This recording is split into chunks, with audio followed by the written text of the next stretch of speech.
কালুদা, আমি কদিন ধরেই ভাবছি তোমাকে একটা কথা বলবো, কিন্তু লজ্জায় বলতে পারছি না, জানিস? আরে এখানে লজ্জা করার কি আছে? আমি তো তোর বন্ধুর মতো, নে এবার বলে ফেল। কালুদা, আমার না বিয়ে করতে খুব ইচ্ছা করছে, কিন্তু বাড়িতে লজ্জায় বলতে পারছি না। এখন কি করি বলতো? ও তাহলে এই ব্যাপার। শালা গোটা দুনিয়া বউয়ের জ্বালায় মরছে, আর এ কিনা খাল কেটে কুমির আনতে চাইছে। কালুদা, কি বিড়বিড় করে বলছিস? একটু পরিষ্কার করে বল। না না, ও কিছু না, তুই তাহলে ভালো করে শোন। রাত্রেবেলা বাড়িতে গিয়ে তোর মাকে বলবি যে মা, সবার ঘরে চুড়ি নড়ে, আমাদের ঘরে নড়ে না কেন মা?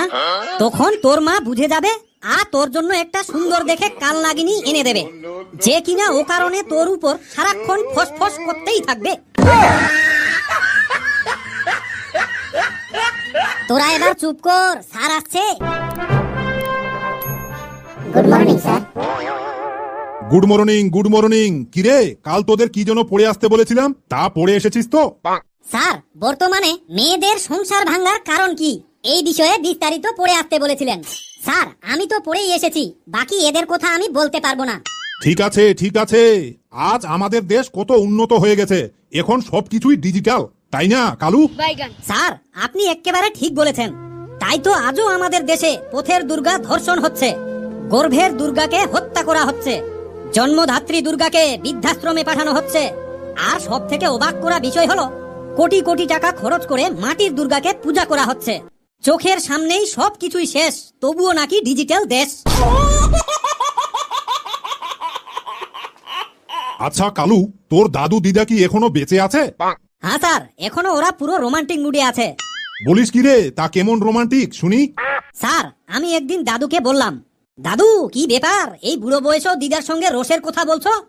দাদু তখন আমাকে বলল, আরে বোকা, আমরা বুড়ো বুড়ি হয়েছি ঠিকই, কিন্তু আমাদের মনটা তো আর বুড়ো হয়নি। স্যার, একবার আমার দাদু আর দিদা দুজনে মিলে ঠিক করলো তাদের যৌবনের দিনগুলোকে স্মরণ করবে। দাদু তখন আমাকে সঙ্গে নিয়ে গেলেন যেখানে তারা যৌবনকালে দেখা করত। তারপর সেই জায়গায় গিয়ে দাঁড়িয়ে থাকতে থাকতে পা একেবারে ব্যথা হয়ে গেল, কিন্তু তবুও আমার দিদা এলো না। এবার আমার দাদু পুরো রাগ করে বাড়িতে গিয়ে দিদাকে বলল, আমি ওখানে সেই কখন থেকে দাঁড়িয়ে আছি, কিন্তু তুমি আসলে না কেন? তখন আমার দিদা মুচকি হেসে মাথা নিচু করে লজ্জা পেয়ে বলল, আমি তো যেতে চাইছিলাম, কিন্তু আমার মা আমাকে যেতেই দিল না। কালু, অনেক হয়েছে, এবার মেয়েদের সংসার ভাঙার কারণ কি, বিস্তারিত বল। স্যার, কালকে রাত্রে আমাদের একটা ছাগল শিয়ালে খেয়ে নিয়েছে, তাই এটা আমি পড়ে আসতে পারিনি। আর কত বাহানা দিবি? আমি বুঝে গেছি তোর দ্বারাই পড়াশোনা হবে না। যখন পরীক্ষায় ফেল করবি তখন বুঝতে পারবি। নে, মেয়েদের সংসার ভাঙার কারণ কি, এটা নাকি পরীক্ষায় আসবে, যত সব ফালতু কথা। কালু, আমার দিকে তাকা, কি বিড়বিড় করে বলছিস? না স্যার, আমি তো কিচ্ছু বলিনি। ফেলু, এবার তুই দাঁড়াতো। Yes sir. ফেলু, এই গরমের ছুটিতে কোথায় ঘুরতে যাবি ভাবছিস?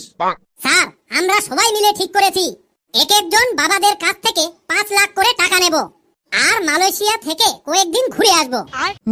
শখ কত, এক একজনে নাকি বাবাদের কাছ থেকে 5 লক্ষ করে টাকা নেবে, তাও আবার মালয়েশিয়া ঘুরতে যাবে। তা হারে বলি, টাকা কি গাছে ধরে? স্যার, আমার বাবার কাছ থেকে 100 টাকা চাইলেই আমার উপর রাগ দেখিয়ে বলে, টাকা কি গাছে ধরে নাকি যে ঝোঁকালেই পড়বে? স্যার, আজকে আপনিও আমার বাবার মতোই একই কথা বলছেন, তাহলে ভালো করে মন দিয়ে শুনুন। কে বলেছে টাকা গাছে ধরে না? টাকা আসলে তৈরি হয় কাগজ থেকে, কাগজ তৈরি হয় কাঠ থেকে, আর কাঠ আসে গাছ থেকে। তাহলে স্যার, এখানেই তো প্রমাণিত হয়ে গেল টাকা আসলে গাছেই ধরে। নে এবার বল, মেয়েদের সংসার ভাঙার কারণ কি? স্যার, আপনি আমাকে মারেন কাটেন যাই করেন না কেন, আসলে আমি এটা পড়েই আসিনি। বাহ, খুব ভালো। পেচি, এবার তুই দাঁড়াতো। Yes sir. তুই বলতো, টাক মাথা ছেলে আর মোটা মেয়ের মধ্যে পার্থক্য কি? স্যার, পার্থক্যটা হলো, মেয়েরা বিয়ে করার সময় ঘটক সাহেব যখন টাক মাথা ছেলেদের ছবি দেখায়, তখন 90% মেয়ে টাকলা ছেলে বলে রিজেক্ট করে দেয়। এবার মাথায় যখন চুল ভর্তি ছেলে দেখে বিয়ে করে, বিয়ের 10 বছর যেতে না যেতেই সেই স্বামীরও সংসারের টেনশনে টাকলা হয়ে যায়। তখন আর কোনো উপায় থাকে না, সেই টাকলা স্বামীর সাথেই সংসার করতে হয়। আর বিয়ের জন্য দেখা মোটা মেয়েকে রিজেক্ট করা 90% ছেলেরা যখন পাতলা মেয়েকে বিয়ে করে, বিয়ের 2-3 বছর যেতে না যেতেই হাতির মতো মোটা হয়ে যায়। তখন ইচ্ছে না থাকলেও সেই স্ত্রীকে নিয়েই সংসার করতে হয়। বাবা হাবলু, এবার তুই দাঁড়াতো। Yes sir. বাবা হাবলু, তোকে 3টে ধাঁধার প্রশ্ন ধরবো, ঠিক করে উত্তর দিবি। ঠিক আছে স্যার। কোন জিনিস আমরা খাই কিন্তু গিলতে পারি না? স্যার, দিব্যি। সঠিক উত্তর। বাজার থেকে এলো বাবু কোট প্যান্ট পরে, আর কোট প্যান্ট খুলে দিলে চোখ জ্বালা করে। এর মানে কি? স্যার, এর মানে হলো পিয়াজ। একদম সঠিক উত্তর। এবার বল, কোন জিনিস রোদে শুকায় না কিন্তু ছায়াতে শুকিয়ে যায়? স্যার, এটা হলো মানুষের শরীরের ঘাম। একদম সঠিক উত্তর। বাবা হাবলু, আমি জানতাম তুই পারবি। তুই এবার বসে পড় বাবা।